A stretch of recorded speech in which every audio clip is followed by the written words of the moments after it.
Hello all, welcome to Mythologics YouTube channel. ఈరోజు మనం ధనవంతురాలి గిన్నె అనే కథ గురించి మాట్లాడుకుందాం. ఈ కథలో ఒక ధనవంతురాలు మరియు ఆమె పొరుగింటి ఆవిడ మధ్య జరిగిన ఆసక్తికర సంఘటన గురించి తెలుసుకుందాం. మరి ఆలస్యం ఎందుకు, కథను ప్రారంభిద్దామా? ప్రారంభించే ముందు చిన్న పొడుపు కథ. కాళ్ళు లేవు కానీ నడుస్తుంది, కళ్ళు లేవు కానీ ఏడుస్తుంది. దీని సమాధానం నేను కథ చివరిలో చెప్తాను.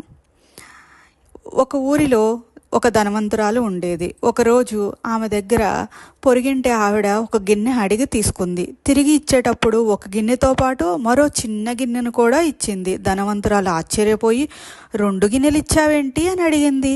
పొరుగింటి ఆవిడ గిన్నె పిల్లల్ని పెట్టింది, అందుకే ఇస్తున్నాను అని చెప్పింది.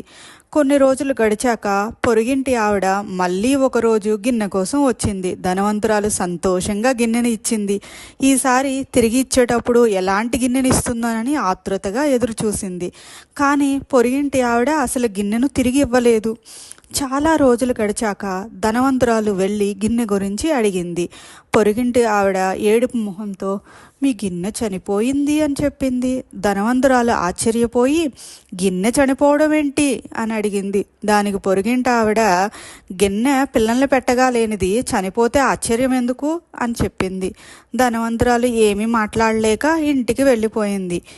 ఈ కథ నుంచి మనకి తెలిసింది ఏంటంటే, మనం ఎప్పుడు తెలివిగా జాగ్రత్తగా ఉండాలి. అయితే నేను అడిగిన పొడుపు కథ, కాళ్ళు లేవు కానీ నడుస్తుంది, కళ్ళు లేవు కానీ ఏడుస్తుంది. సమాధానం మేఘం. ఈ కథ మీకు నచ్చిందని ఆశిస్తున్నాను.